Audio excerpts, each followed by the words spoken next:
Frelsi frá vanlíðan, gleði og fögnur.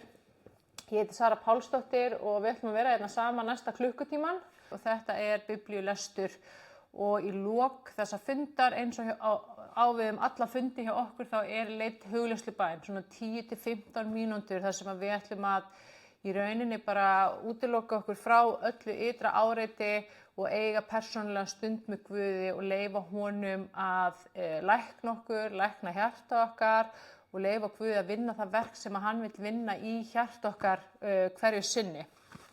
Og við vorum hérna saman í síðustu viku, við erum hérna öll 50. kvöld klukkan 9 á netinu og þar vorum við að ræða frelsi frá einmanaleika og hræðslu. Og þar las ég versi í orðskviðunum sem að segir að maður sem hefur ekki stjórn á eigin tilfinningum, að hann eins og borg án borgarmúra. Og á þessum tíma voru allar borgir varðar með háum borgarmúrum og varðar þannig gegn árásum og innrásum óvina herja. Og það var þannig á þessum tíma að borg án borgarmúra var svona easy target eða auðvelt skotmark og mjög auðvelt að sigra borgina og taka hana yfir. Og það verið að vísa svolítið í þetta, í þessu versi orðskviðunum í Biblíunni.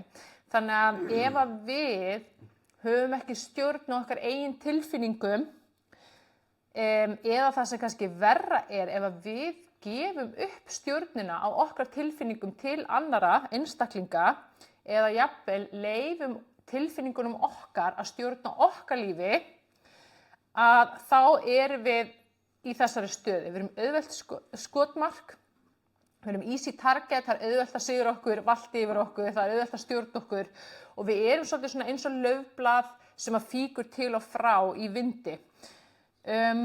Og við þurfum að setjast niður með Guð og spyrja hver raunverulega við stjórn í mínu lífi. Er það ég, er það Guð, er það kvíðinn eða ég að láta hræðslu við vonbrigði, ótti við vanlíðan, ótta við sársauka stjórna lífinu mínu. Og hvað haldið það séu margir sem að lifa lífinu sínu stöðum flótta frá neikvæðum tilfinningum eða vanlíðan eða flótta frá erfiðleikum? Hvað haldið það séu margir sem að leyfa sér ekki að elska við ótta við særindi eða sársauka eða höfnun? Leyfa sér ekki að treysta af ótta við svik eða vonbrigði, leyfa sér ekki að fara alla leið með Guði af ótta við að mistakast, að verða atlægi eða klúður einhverju. Og þetta eru allt svona klassísk dæmi það þegar við erum komin í þá stöðu að láta tilfinningar okkar eða vanlíðan stjórna okkur og okkar líf og það ekki góður staður að vera á. Eins og ég sagði áðan, við verðum berskjöldu, við erum óvarin, við erum auðvelt skotmark og við erum ofboðslega fljót að leggja á flótta og fljót að sökkva í svona vanlíðunar pitt. Og ég þekki að vel að líða mjög illa og einu sinni þá leiði mér alltaf illa, alla daga, allan daginn. Og ég var föst bæði viðjum kvíða og ofsakvíða, depurðar og þreytu, ég var með stöðugar áhyggjur. Ég lifði lífinu í mikilli streitu, ótta og gremju og biturleika.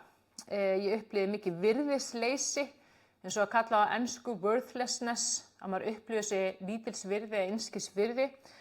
Og haturs, bæði sjálfshaturs en líka haturs út á við, gagnvart öðru fólki, gagnvart stjórnmálamönnum, gagnvart fólki sem var jafnvel áberandi í fjölmiðlum.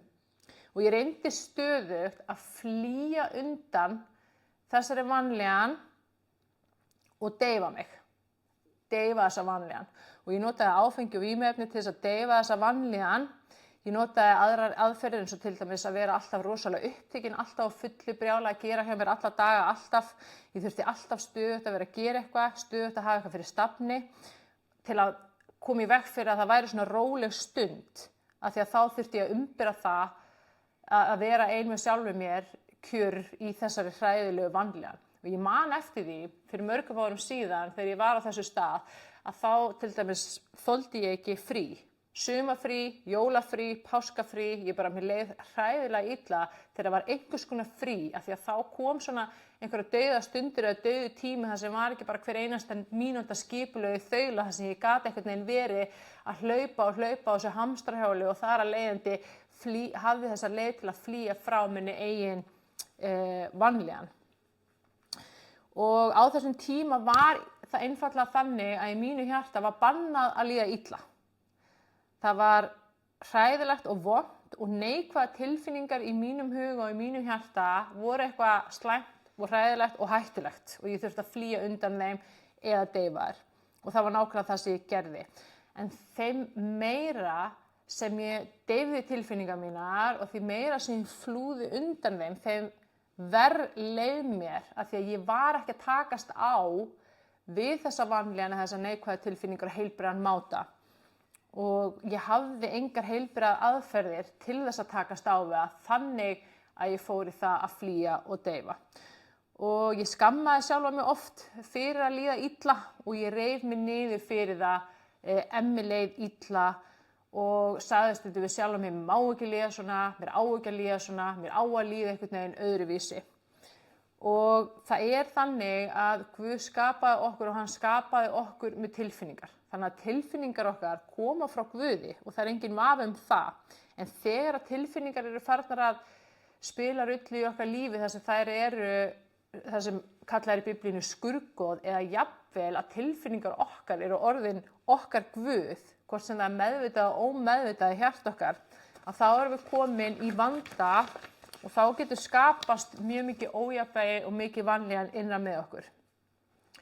Og ég ætla að taka dæmi þetta að hvenær þetta farið að gerast í líf okkar að tilfinningar eru farnar að vera svona eins og Guð eða skurgoð í okkar lífi og það gerist til dæmis þegar tilfinningar okkar eru farnar að gegna hlutverki okkar lífi sem Guð einn á að gegna. Eins og til dæmis tilfinningarnar okkar ráða því hvað ákvörðum við tökum í lífinu okkar.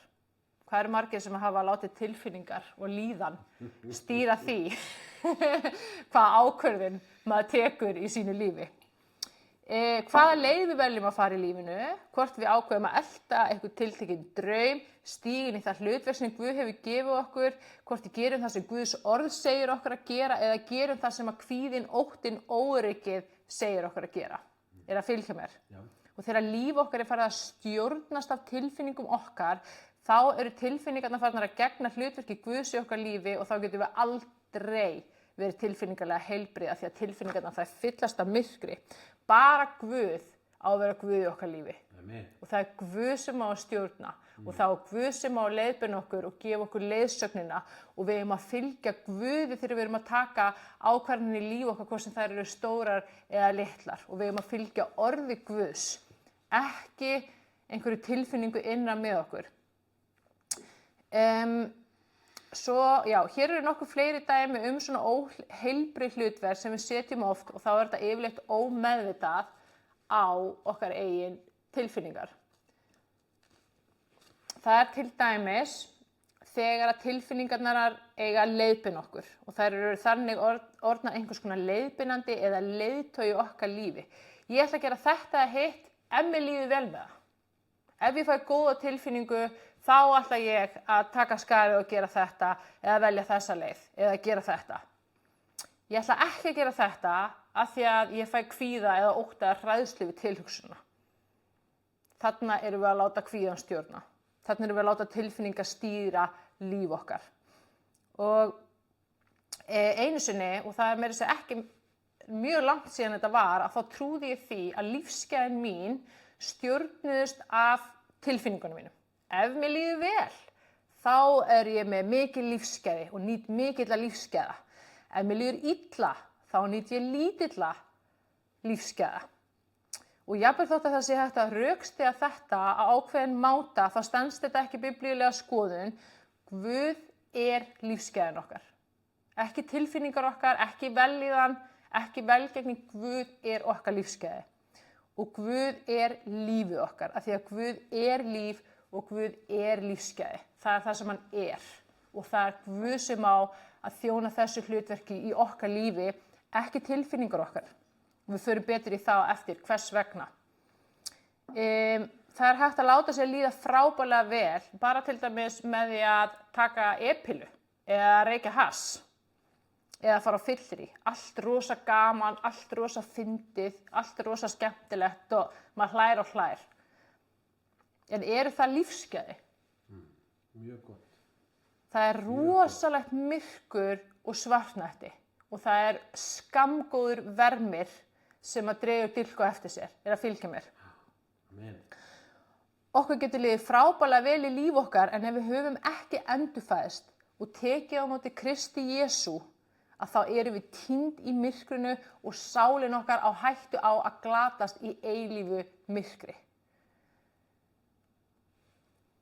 Og það svo sannarlega ekki lífsgæði og Guð, og þetta rauður þráður þegar maður lesi gegnum Biblíuna, sérstaklega bæði í Gamla testamenti og Nýja testamenti, að Guð myndi freka vilja að líf okkar væri fullt af veikindum, áföllum, erfiðleikum og þrengingum ef að það myndi leiða til þess að við tækjum á móti Jesú Kristi, endurfæddumst og að sál okkar yrði hólpin og myndi bjargast.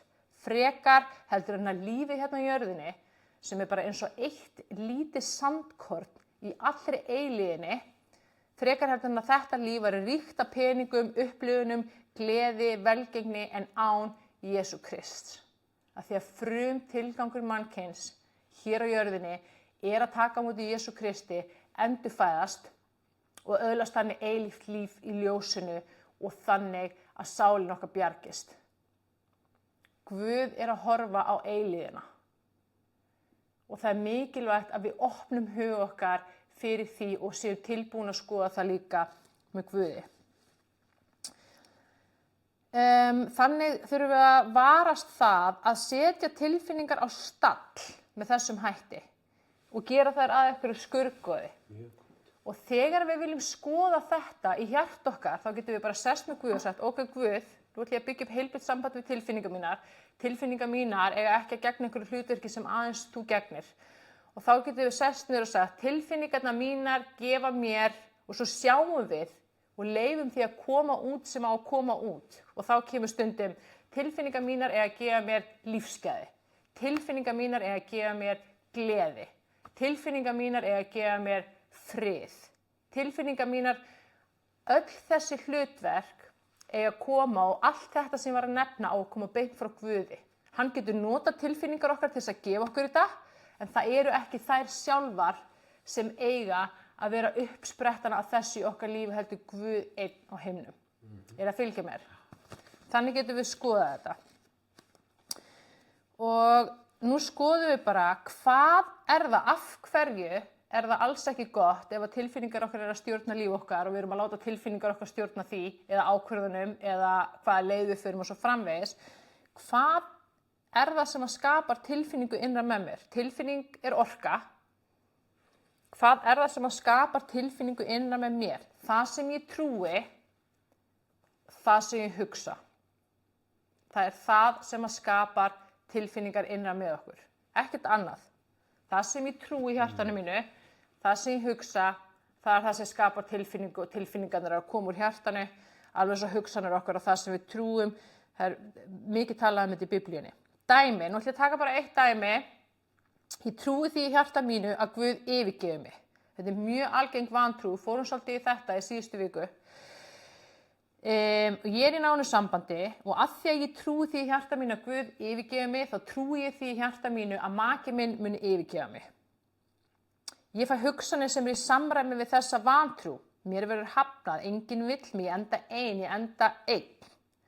Tilfinningar koma út frá þessari vantrú og þessum hugsunum sem eru til dæmis höfnun, ótti, vantraust, hræðsla, einmanaleiki, virðisleysi eða worthlessness. Aðstæðurnar sem við erum að gefa okkur í þessu tiltekna dæmi eru svo að maki minn, hann vill fara í helgaferð með vinnunni, án mín. Og ég byrja að hugsa, hvað ef hann drekkur á mikið, hvað ef hann kynnist annarri konu, hvað ef hann fer frá mér, hvað ef hann yfirgefur mig. Ég fæ vonda tilfinningu og hnút í magann og þyngsli í bringu. Það tilfinningar, það orkan sem við erum að finna fyrir þegar við finnum fyrir þessum neikvæðu tilfinningum. Ég fyrir jafnvel að reyna að hafa áhrif á það hvort að makinn fari í ferðina eða ekki, fá hann til að fara ekki. Svo kannski fer hann og ég sitt heima alla helgina með hnút í maganum og bullandi vanlíðan og kvíða og ótta og óöryggi. Svo kemur makinn heim, allt springur í loft upp. Og þegar þetta er búið að gerast aftur og aftur og aftur og aftur, að það endar það bara kannski á því að makinn raunverulega yfirgefur mig af því hann getur ekki lifað í þessari afbrýðisemi, tortryggni og stjórnsemi, að fylgja mér. Þannig sjáum við bara eitt lítið dæmi hvernig samband okkar við Guð yfirfærast á önnur svið lífs okkar og hvernig við getum fengið alls konar tilfinningar, alls konar hugsanir í alls konar aðstæðum, en það þýðir ekki að það sem við erum að hugsa og trúum sé satt og rétt. Að það eigi að stýra og stjórna líf okkar. Guð, hann talar ekki til okkar með ótta. Guð talar ekki til okkar, hann talar ekki til okkar með ófriði eða óöryggi eða hræðslu. Þessar hugsanir, þetta kemur ekki frá Guði. Og það er svo mikilvægt að við lærum að greina þarna á milli og við erum ekki að hlusta á það sem kemur frá myrkrinu. Guð talar aldrei óttin í líf okkar. Guð er friður, Guð er öryggi, Guð er gleði, Guð er fögnuður, allsnættir, frelsi, hamingja, lækning, heilbrigði, hugrekki. Guð myndi aldrei tala til þín að þú værir að veikjast, að þú værir að deyja, að eitthvað hræðilegt væri að fara að gerast. Guð talar ekki svona. Og ef við skoðum, að því að við erum með lesturinn sem heitir frelsi frá vanlíðan og öll hefum við upplifað vanlíðan í líf okkar og í mismiklu mæli, sumir mikið, aðrir minna. En hvað er vanlíðan og hvað þýðir það að vera frjáls frá vanlíðan? Þýðir það að mér muni aldrei líða illa aftur? Nei, það er fullkomlega eðlilegt að líða stundum illa og það er allt í lagi. Það má og það er ekki hræðilegt eða slæmt við það að líða illa. Jesús sagði berum orðum að við í þessu lífi hér á jörðinni, þá munum við gangi gegnum þrengingar og erfiðleika, vanlíðan og sorg. Hann sagði bara það mun gerast. Það er hluti af þessu lífi hérna á jörðinni. Og af hverju mun það gera? Sumir segja út af djöflinum, hinu illa og vissulega er það rétt, en við verðum að hafa í huga að það er ekki þannig að Guð sitji í hásæti sínum á himnum, horfi niður á jörðina og sé að fríka út eða panika yfir öllu því hræðilega sem er að gerast á jörðinni. Guð er ekki þannig. Guð hefur vald yfir öllu og Guð getur smellt fingrum og breytt allri jörðinni. Eitt öllu illu á einu augabragði, útrýmt allri þjáningu, með einu orði. En það er tilgangur með erfiðleikunum, það er tilgangur með vanlíðaninni og það er tilgangur með þrengingunum og þess vegna leyfir Guði að eiga sér stað. Guð sér allt, Guð veit allt, Guð skilur allt og Guð getur allt. En ekki við og þess vegna er svo mikilvægt að þegar okkur líður illa, þegar að erfiðleika dynja á, að velja það að treysta Guði. Guð er með plan. Jafnvel þegar við skiljum ekki neitt, jafnvel þegar við skiljum ekki Guð og jafnvel þegar við skiljum ekki af hverju ákveðnir hlutir er að eiga sér stað eða gerast eða koma fyrir okkur. Og það er svo mikilvægt að við náum að öðlast frið og sátt gagnvart því þegar okkur líður illa. Það má stundum líða illa og það er allt í lagi að upplifa vanlíðan, að upplifa sársauka, að upplifa kvíða, sorg eða ótta. Það er allt í lagi. Og það að vera frjáls frá vanlíðan þýðir einfaldlega að við látum ekki vanlíðan eða neikvæðar tilfinningar stjórna líf okkar. Og það þýðir að við höfum heilbrigðar aðferðir sem við erum að læra núna í kvöld, tækjutól til þess að takast á við þessa vanlíðan með heilbrigðum hætti og þannig þurfum við ekki að dvelja þar mjög lengi. Það er frelsi frá vanlíðan. Og vanlíðan er einfaldlega samansafn af neikvæðum tilfinningum, kvíði, ótti, óöryggi, vantraust, þunglindi, depurð, reiði, gremja, biturleiki, hatur, pirringur og svo framvegis. Og eins og ég nefndi áðan að þá eru tilfinningar orka, þær eru kraftur og við finnum fyrir þeim. Þeir eru fáum hnút í maður, þyngsli, bringu eða þeir lyftumst upp og erum glöð og kát og fjörug og svo framvegis. Og það að öðlast heilbrigt samband við okkar eigin tilfinningar er forsenda þess að vera tilfinningarlega heilbrigður og ná í þessu ferðalagi með Guði til ákveðnum tilfinningarlegum þroska. Það er að segja, það er ofboðslega lýjandi að fara gegnum lífið þar sem maður er oft eða stöðugt að missa stjórn á skapinu sínu, trillast, öskra, brjóta eitthvað í bræði, segja eitthvað ljótt í reiði, rjúka út í fússi, fara stanslaust í fílu, liggja í rúminu í sjálfsvorkunn og depurð og svartnætti. Og þetta er eitthvað sem við örugglega flest könnumst við í einhverjum mæli. En ef þetta gerist, þá fyrirgefum við afhendum það til Guðs og við afhendum þessar tilfinningu til Guðs og svo veljum við nýja tilfinningu. Og fyrir alla muni, eitt af versta sem við gerum í þessum aðstæðum þegar við erum að upplifa mikla vanlíðan og mikla neikvæðar tilfinningar, það er að heyja stríð og baráttu við sínar eigin tilfinningar. Banna þær, skamma þær, rífa þær niður, ýta þeim til hliðar, flýja undan þeim, deyfa þær. Þegar við komum svona fram með okkar eigin tilfinningar þá verða þær bara ennþá sterkari og stjórnlausari. Og það gerist líka er að við festumst í vanlíðaninni af því að við erum bara í þessu stríði við tilfinningar, okkar eigin tilfinningar og við erum svo upptekin af okkar eigin vanlíðan að við missum af skilaboðunum frá Guði.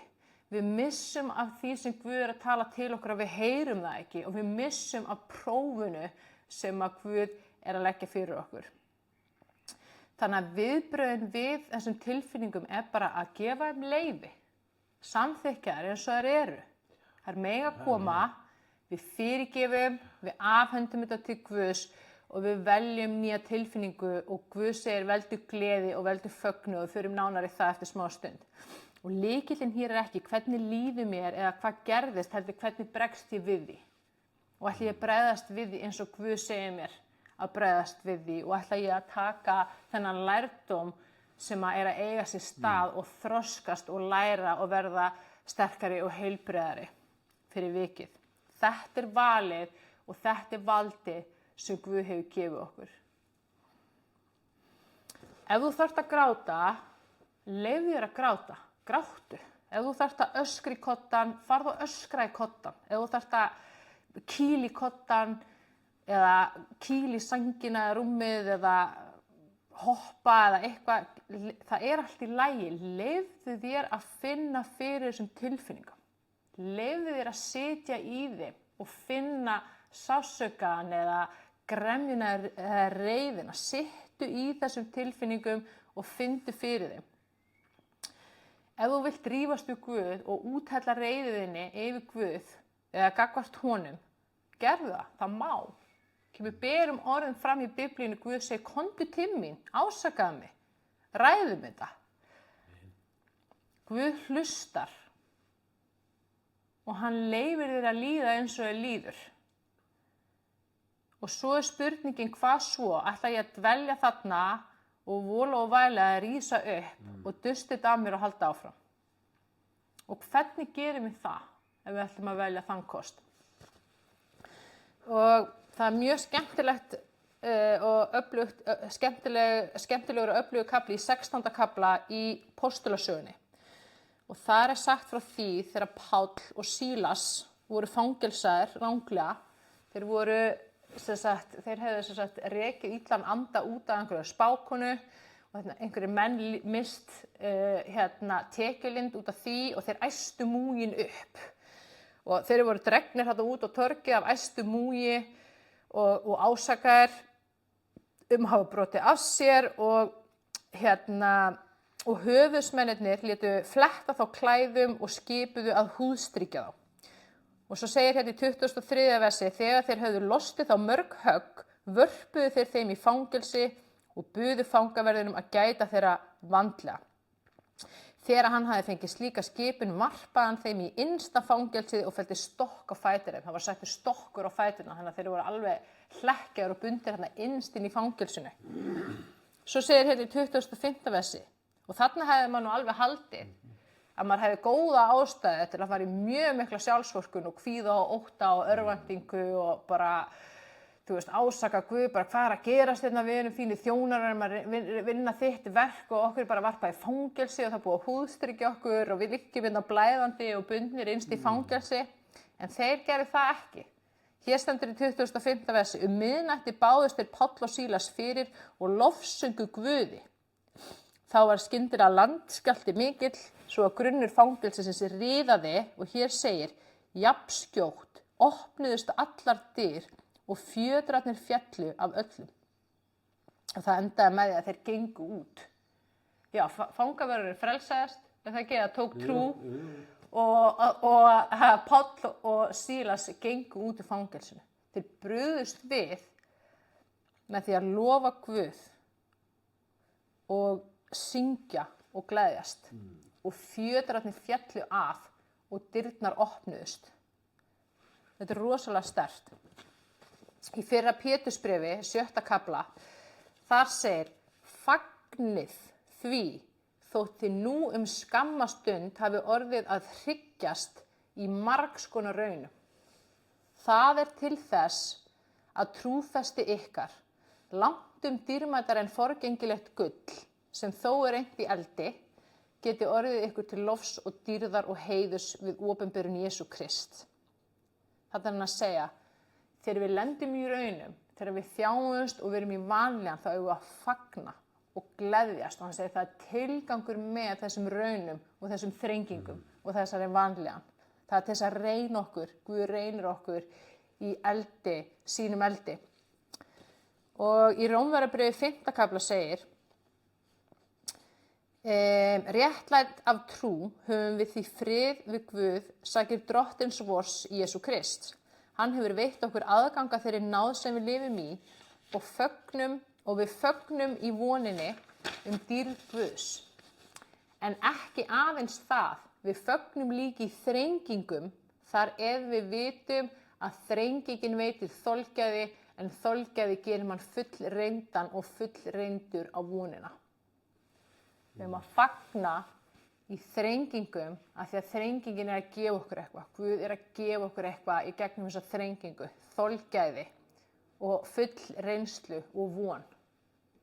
Þetta er rosalega sterkt. Þetta er ekki eitthvað random tilviljanakennt sem að við erum að ganga í gegnum.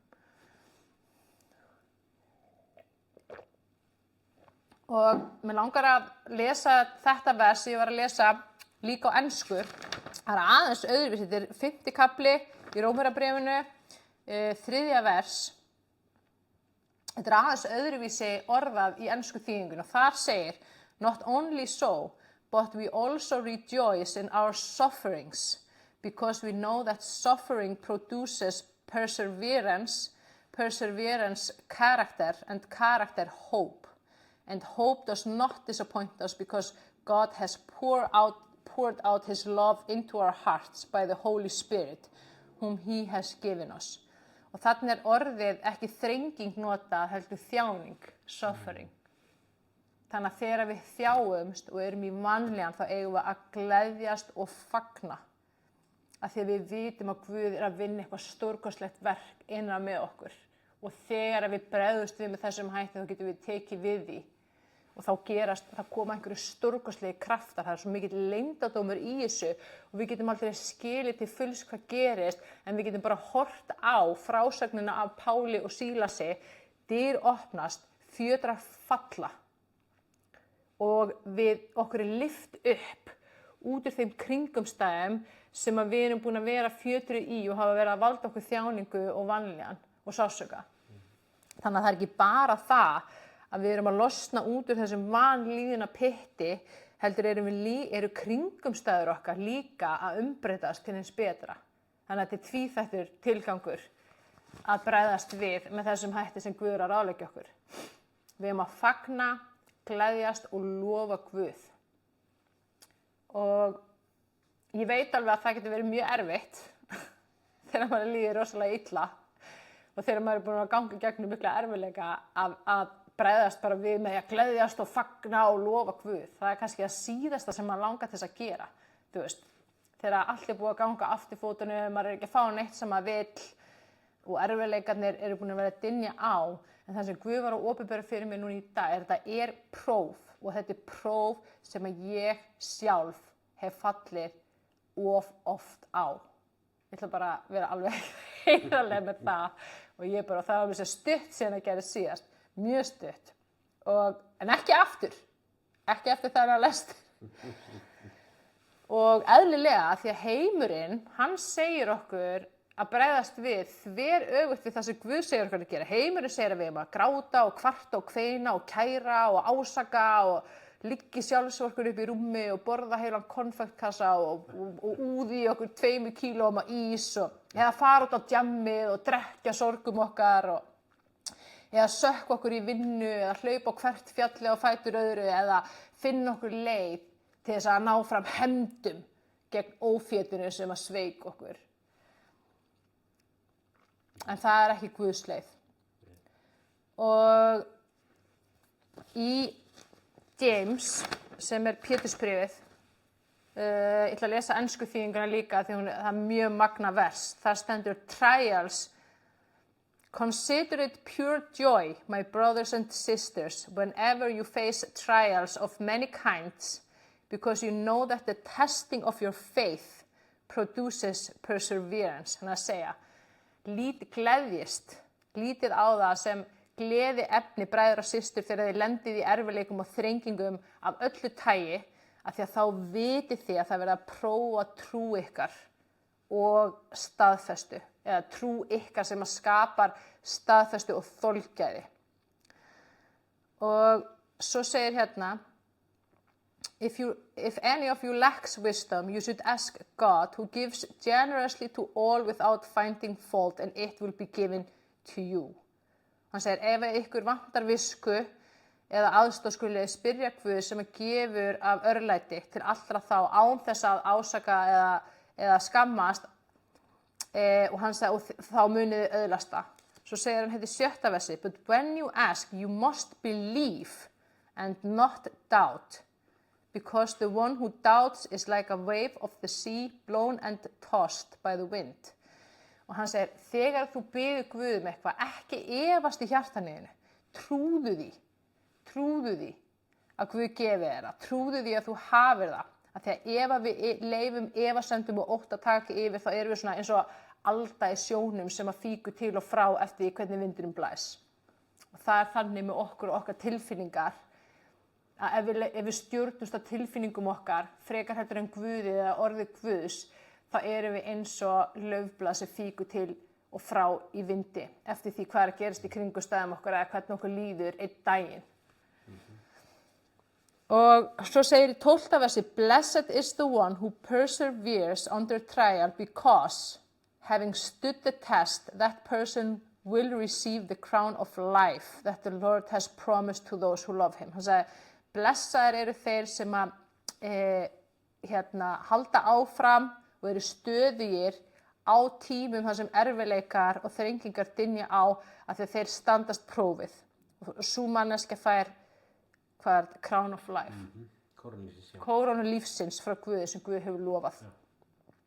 Og Biblían alveg tróðfull af svona versum þrengingar, próf, þjáningu og vanlíðan og hvernig við að bregðast við því.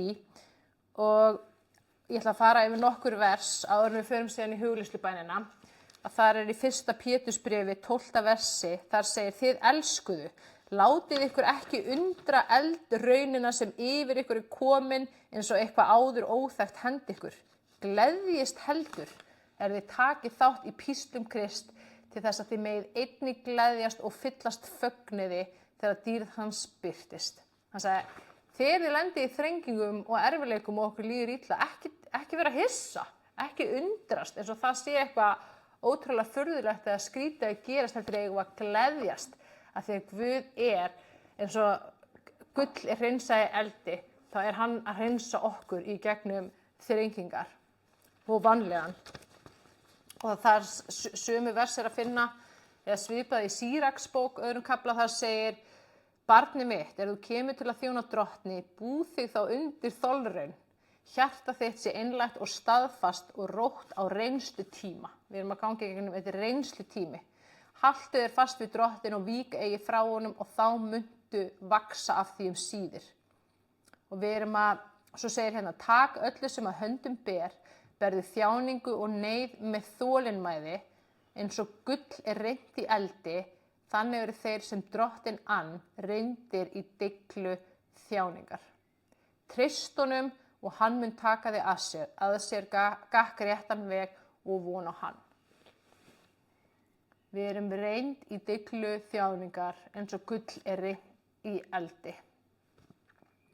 Sama sagði Jesús í 5. kafla í Mattheus: Sæl eru þér, þá er menn smána yður ofsækja og ljúga á yður öllu mín vegna. Gleðjist og fagnið. Við erum að gleðjast og fagna. Það er alltaf þetta tvennt. Að gleðjast og fagna. Þegar erfiðleika dynja og þegar þjáningu og vanlíðan og særindi, þegar fólk kemur illa fram á eitthvað. Við erum að gleðjast og fagna. Því að laun yðar eru mikil á himnum. Og Guð er búinn að vera með mig í dálítið miklum eldrunum núna undanfarna mánuði og jafnvel ár. Svona 2 ár, og þetta er búið að vera alveg strempi fyrir mig, og fyrir ekki mjög löngu síðan þá byrjaði ég að kvarta svolítið við Guð og segja að þetta tekur á langan tíma, þú verður að gera þetta hraðar, og svo bara eftir þá bæn þá bara hugsaði ég með mig bara, Guð minn góður, hvað var ég að biðja um? Af því að Guð bænheyrði mig alveg, og síðan þá hefur svolítið hvert höggi og fætur öðru bara dunið á bara hér og þar í lífinu mínu. Og trekk í trekk hef ég fallið á þessu prófi að gleðjast og fagna við hverja raun og þrengingu. Ég hef grenjað, ásakað Guð, ég hef verið reið Guði, ég hef sakað Guð að svíkja mig og standa ekki við orð sín, ég hef efast að ég hafi verið að heyra rétt frá honum, ég hef búin að velta því fyrir mér hvort ég sé ímyndunarveik og hvort ég sé að ímynda mér Guð. Ég sagði Guði upp. Ég sagði hann að ég var hætt hjá honum og reyndi að afhenda honum uppsagnarbréf. Ég er búin að væla og skæla, vorkenna sjálfur mér, ég er búin að fara í fílu. Mér hefur allavega 2 sinnum langað til þess að flýja land. Ég er búin að krumpast og bugast. Ég hef mist trú, mist von, ég hef fríkað út, ofandað. Ég hef verið reið við Einar eins og þessi honum að kenna. Með öðrum orðum, ég er búin að bregðast við með á allt annað máta heldur þessu Guð er að segja hvernig ég á að bregðast við. Ég verið allt annað en glöð, þakklátt og fagnandi. Og ég man eftir bara mjög nýlega, þá var ég að gráta yfir einhverjum hrikalegum vonbrigðum og ósigri. Og mér leið svo illa og ég upplifði svik og þessar neikvæðu tilfinningar og þessar þjáningu og ég heyrði Guði segja, vertu glöð. Vertu glöð. Og ég sagði, Guð, hvernig á ég geta verið glöð þegar mér líður svona illa og þetta er svona ræðilegt þegar ég skil ekki. Og þannig að hann var að tala til mín í þessari þjáningu, en síðan á sama tíma að þá skynjaði innra með mér, það var partur af mér sem að fór að lofa Guð. Og það var partur innra með mér sem fór að þakka Guði. Og það var partur innra með mér sem var að þakka honum fyrir sigurinn í miðjum ósigri og lofa hann. Jafnvel þótt að væri í veikum mætti og jafnvel þótt að væri svona hálfskælandi, þá samt heyrði ég í þessu. Og ég fann að það var breyting frá síðasta höggi sem ég fekk. Og ég fann að ég var að þroskast og ég fann að ég var að breytast í gegnum þessar þolraunir. Og þegar að ég var að spyrja Guð í morgun, ég sagði, hvað lestur á að vera og ekki bara láta eina sjá þetta og ég nenni ekki að vera að predika og mér líður svo illa og Guð sagði, nei, ég vil að þú sést með lesturinn og ég vil að þú talir þetta efni. Frelsi frá vanlíðan, gleði og fögnur, og ég fann þegar ég var að undirbúa lesturinn og lesa þessi vers, hvernig Guð var að móta mig og hvað hann var að tala sterkt til mín á þessum tímapunkti í lífi mínu þegar ég er búin að vera að ganga í gegnum þessar þolraunir. Og ég fann að Guð var að móta mig og er að móta mig. Og Guð er með okkur í gegnum allt sem við erum að ganga í gegnum. Hann heldur í höndina á okkur. Hann veit hvernig okkur líður. Hann þekkir hugsanir okkar. Hann er með okkur í hverju skrefi. Það er ekkert sem getur gerst nema Guð láta það gerast þegar leyfi því gerast og þegar það gerist þá er einhver tilgangur með því og það er okkar hlutverk að vinna með Guði og tala til hans og vona á hann og treysta á hann og segja Guð, hvað ert að segja mér? Hvert er prófið hérna? Og það er þannig að í Guðs ríkinu þá er endalaus sjúkrapróf. Ef við föllum á prófinu, þá fyrir við bara aftur í prófið og við höldum áfram að taka sama prófið aftur og aftur þar til að við náum prófinu. Og þannig virkar það. Og spurningin er bara hversu oft eða hversu marga hringi í kringum sama fjallið ætlum við að fara þar til að við erum búin að ná prófinu og taka við þeirri umbreytingu sem að Guð er að reyna að gefa okkur.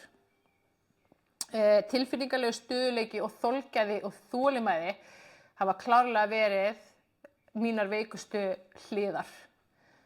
En ég finn að Guð er að byggja mig upp hérna og hann vill byggja okkur upp. Byggja upp í okkur tilfinningalegan stöðuleika, byggja upp í okkur trú og traust á hann og þessa hæfni til þess að horfa á hann en ekki kringumstæður okkar. Trú á hann þegar allt í kringumstæðum okkar öskrar á okkur, þetta er vonlaust, þetta er aldrei að fara að gerast, þetta er ekki hægt, en Guð segir, ég mun leiða það þangað. Guð segir, ég mun leiða það til sigurs. Guð segir, ég dó á krossi svo þú getur verið heilbrigður. Ég mun gefa þér frelsi frá kvíðanum, frá vonleysinu, frá svartnættinu, frá þessum veikindum með hvað eina er sem að þú ert búin að vera að glíma við í þínu lífi. Að við gerum okkur grein fyrir því að Guð getur smellt fingrum og gerbreytt öll í okkar aðstæðum á einu augabragði. Að þegar við upplifum að þegar allt sé að klúðrast, allt sem við eitt mánuð með árum í að byggja upp sé að renna og greipum okkar, að við vitum og trúum því að Guð getur tala eitt orð og gefa okkur tilbaka 100-falt það sem við mistum. Þegar báturinn var að fyllast af vatni og báturinn var að byrja að sökkva og lærisveinarnir þeir horfðu bara á storminn og þeir horfðu á sjóinn og þeir fríkuðu út. Jesús svaf í bátnum og þeir vöktu Jesús og þeir, Jesús, við erum að deyja, meistari, við erum að deyja, við erum að drukkna, gerðu eitthvað. Og Jesús stóð upp og hann sagði ekki hræðast, hann hastaði á vindinn og það kom logn og allt var í stakasta lagi. Og í gegnum þessa frásögn þá er Guð að tala til okkar, það er alveg sama, ekki horfa á kringumstæðurnar. Hversu illa sem að kringumstæðurnar líta út, hversu slæmt sem þetta kann að virðast, þá er ég þinn Guð og ég er hérna með þér og ég get bara mælt eitt orð og umbreytt kringumstæðunum og leyst. Og ef að Guð hefur ekki gert það nú þegar í okkar lífi, það er einhverja þrengingar eða erfiðleika sem við erum að ganga í gegnum, að þá er það af því að raunirnar og þrengingarnar og vanlíðanin og þjáningum þjónar einhverjum tilgangi. Guð er að umbreyta okkur til þess að við líkjumst Jesú Kristi meir og meir. Og það er þess vegna sem við erum að ganga í gegnum þetta. Guð er að umbreyta okkur og vinna í okkur til þess að við verðum líkari Kristi Jesú, sem er fyrirmyndin okkar, sem er Guðin okkar. Og þannig að spurningin er svo, hvað gerum við þegar við erum að upplifa vanlíðan, raunir, þrengingar, hryggð og þjáningu? Við fyrirgefum. Það er mjög biblíulegt og Guð kennir okkur að fyrirgefa. Og þegar við fyrirgefum þá finnum við létti og við fáum frelsi frá. Við fyrirgefum, við afhendum þetta til Guðs, þessar neikvæðu tilfinningar, þrengingarnar, erfiðleika og við biðjum hann að taka þetta eða hjálpa okkur í gegnum þetta eða taka þessa vanlíðan frá okkur. Við biðjum hann að hjálpa okkur að skilja og sjá hvað er það sem hann er að tala til okkar.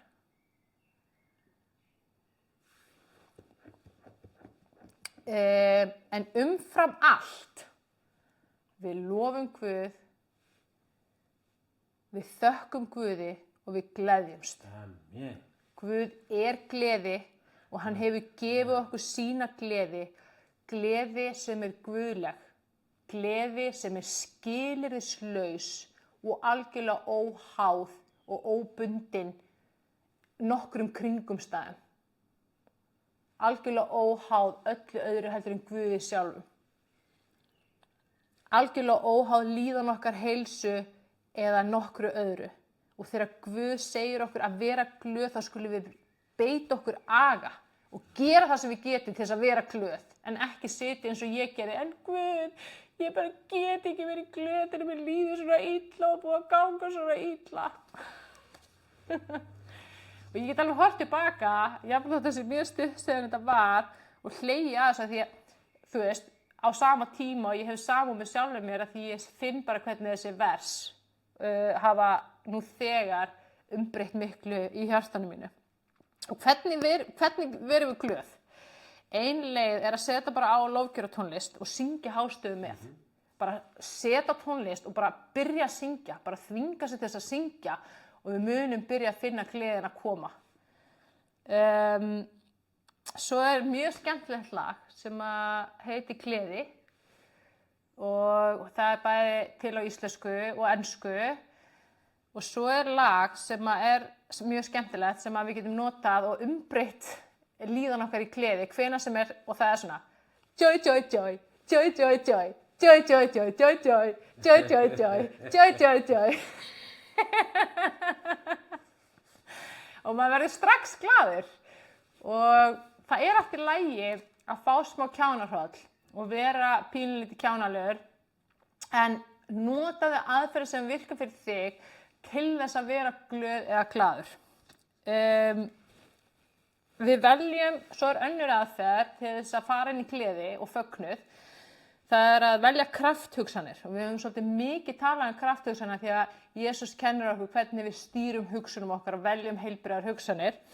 Og við veljum krafthugsanir og tölum þær út. Og við tölum út sigur yfir kringumstæðunum. Ég er glöð, ég er glaður. Gleði drottins er mín gleði í Jesú nafni. Ég gleðst yfir öllu, ég gleðst yfir engu, ég hef sterka, öfluga, guðlega gleði frá sjálfum Guði. Drottinn Guð minn fagnar yfir mér með gleðisöng. Og þetta er bæn, þetta segir í Sefanía 3. kafla 17. versi. Það segir, Drottinn Guð þinn er hjá þér, hetjan er sigur veitir. Hann kætist yfir þér með fögnuði, hann þegir í kærleika sínum, hann fagnar yfir þér með gleðisöng. Og við tölum út í trú, við trúum því að Guð bjargi okkur, breyti kringumstæðunum. Og við þökkum Guði fyrir að styrkja trúfestu okkar og við veljum að horfa ekki á kringumstæðurnar heldur það sem að Guð sýnir okkur eða tala til okkar. Engar kringumstæður eru það vonlausar, hræðilegar, erfiðar að Guð get ekki smellt fingrum og umbreytt þeim á augabragði. Guð hefur vald yfir öllu. Hann hefur vald yfir dómstólum, stjórnvöldum, þjóðhöfðingjum, hann hefur vald yfir þjóðum, löndum, hann situr í hásæti sínu og hefur vald yfir þessu öllu. Amen. Þannig að smá bara yfirferð af því að við erum að fara í hugleiðslubænina. Hvernig bregðumstu við þegar við upplifum vanlíðan, raunir, þrengingar, við fyrirgefum, við afhendum þetta til Guðs, við notum bæn, en umfram allt við fögnum og við gleðjumst og við þökkum Guði fyrir sigurinn. Í miðjum ósigri þökkum við Guði fyrir sigurinn. Í miðri þjáning og vanlíðan þökkum við Guði fyrir gleðina og fögnuðinn. Þetta fylgja mér. Þetta er rosalega sterkt. Og við veljum hugsanir að hugsa og tala út það sem er í samræmi með það sem Guð hefur sýnt okkur og tala til okkar. Amen. Þá ætlum við bara að fara í stutta hugleiðslubæn og hún verður svona cirka 10 mínútur. Og í þessari hugleiðslubæn þá ætlum við að gera nákvæmlega þetta. Við ætlum að fyrirgefa, afhenda til Guðs, fara með litla bæn. Við ætlum að taka á móti Jesú Kristi fyrir þá sem hafa ekki ennþá gert það og eru að horfa á þetta og endurfæðast og öðlast þetta eilífa líf í honum og svo ætlum við að fá Guð til að bara fylla hjarta okkar að gleði og fögnuði og við ætlum að lofa Guð og gleðjast og fagna með Guði innan með okkur í hjartan okkar og það er þessi orka og þessi kraftur sem við ætlum að fara út í restina af lífinu með og lifa í. Amen. Amen. Já, frábært. Þegar þú ert tilbúinn, þá máttu bara koma þér þægilega fyrir. Ég ætla að bjóða þér að draga djúpt inn andann.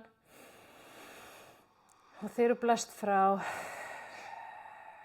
þá finnurðu að þú ert þegar búin að loka augunum og þú ert þegar komin í djúpa, þægilega, himneska slökun, afslöppun og ró.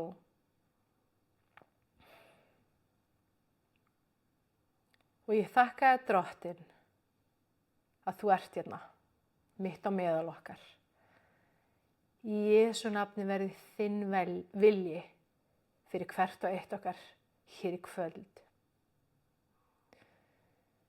Í Jesú nafni þakka ég fyrir að andi lækningar, gleði, fögnuðar, sigurs og heilbrigðis er hér í kvöld. Í Jesú nafni þá játa ég það út að þú, Jesús, ert Guð. Ég trúi á þig, Jesús. Og ég þakka þér fyrir að þú hefur þegar fyrirgefið öllum syndum. Ég þakka þér fyrir að þú hefur þegar læknað mig, leyst mig og leitt mig til sigurs. Í Jesú nafni þá vel ég þig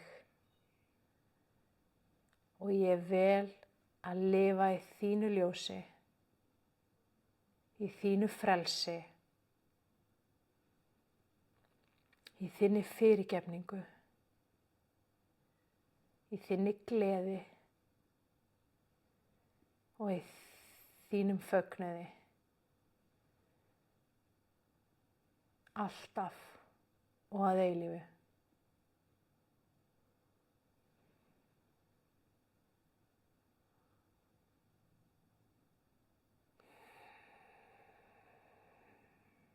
Og ég ætla að biðja að ímynda þér að þú standir í ljósi Guðs, þessum dýrðarmætti og krafti, þessum óendanlega kærleika og þessari elsku.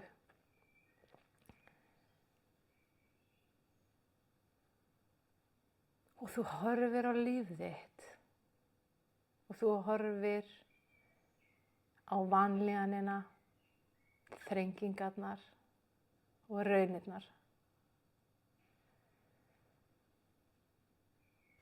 Og þú segir í hjarta þínu, ég fyrirgef þessu.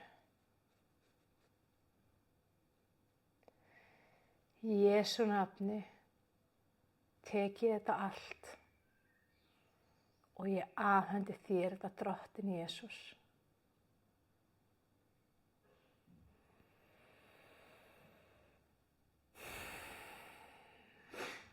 Og ég þakka þér fyrir Drottinn að þú gefur mér þína gleði og þinn fögnuð. Þú gefur mér þinn sigur og þína lausn.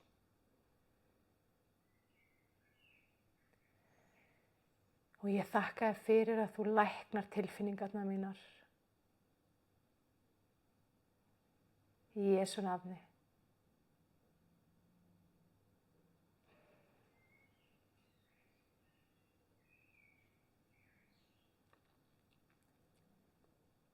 Og ég tek ákvörðun frá hjartanu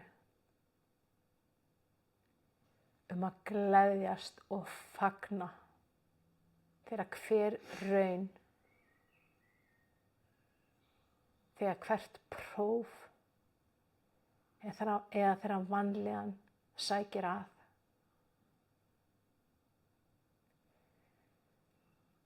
Og ég þakka þér fyrir að það eru sjálfvirk, ósjálfráð viðbrögð í mínu hjarta að gleðjast og að fagna og að þakka þér, Guð,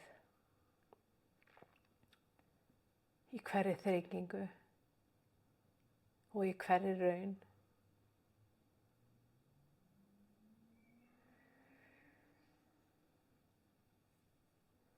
Og ég þakka þér fyrir, Drottinn, að þú elskar mig það mikið að þú sérð mig, að þú heyrir í mér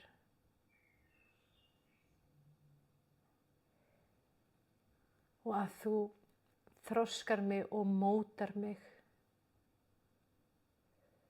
að þú prófar mig og hjarta mitt svo ég megi líkjast þér, Jesú Kristur, meir og meir.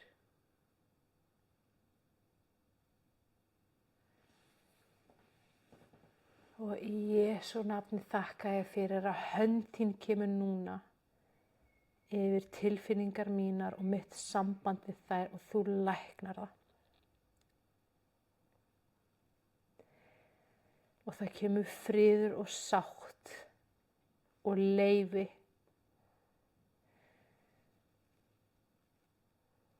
Og ég þakka þér fyrir að ég mun taka svo sterkt eftir því næst þegar ég upplifi einhverja vanlíðan eða neikvæðar tilfinningar, að jafnvel þótt mér líði illa, þá get ég samt verið glöð eða glaður. Ég get samt fagnað og ég upplifi frið og sátt gagnvart þessari líðan og þessum tilfinningum.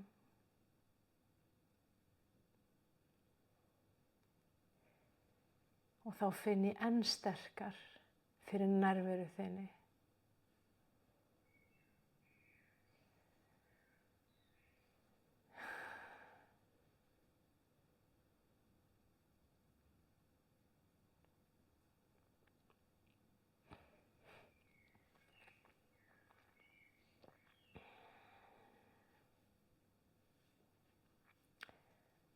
Og núna tek ég ákvörðun frá hjartanu að fylla hjarta mitt af gleði, þinni gleði, Jesús. Og ég fylli hjarta mitt af þínum fögnuði, Drottinn Jesús. Að því ég á þig, ég á eilíft líf með þér í þínu ljósi, í þínum kærleika.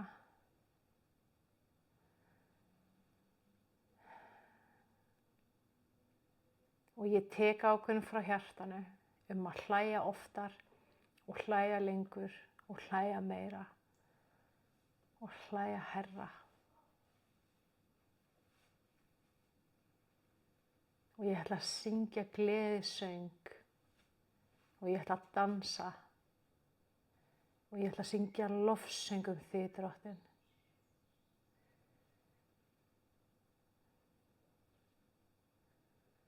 Af því að þú, Guð, ert við stjórn í mínu lífi. Og ég gef þér og afhendi þér valdið og stýrið af mínu lífi. Ég afhendi þér líf mitt og tilfinningar mínar og heilsuna mína og hjarta mitt og sálina mína og hugsanir mínar. Af því að þú, Drottinn, einn ert Guð.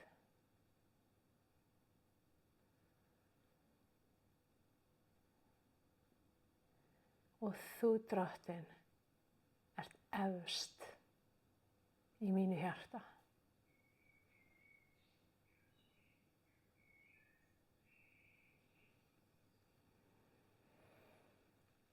Og ég ætla að æfa mig í að vera glöð, í að vera glaður. Og ég ætla að nýta hvert tækifæri til að gleðjast. Gleðjast yfir engu, gleðjast yfir hverju sem er. Ég bara ætla að vera glöð, glaður.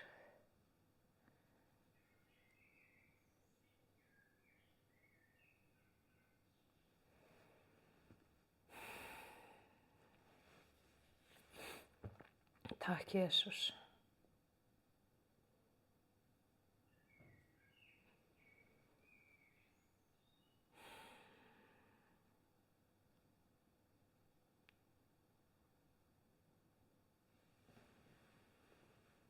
Og þú finnur hvernig Guð fyllir hjarta þetta gleði. Og þú finnur Guð hefur gert eitthvað stórkostlegt innan með þér í þessari hugleiðslubæn og í gegnum sitt orð. Og þú finnur þessa staðfestu innan með þér í að heiðra Guð með því að gleðjast. Gleðjast með Guði.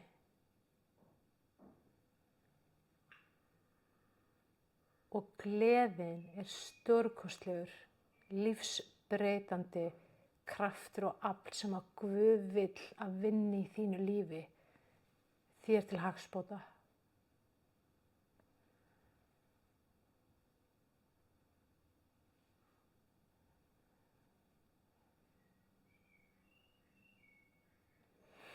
Takk, Jesús. Takk, Guð, fyrir gleðina og fögnuðinn. Ég lofa þig og ég fagna þér.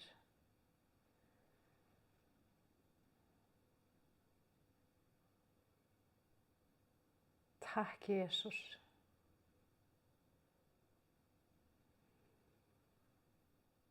Amen.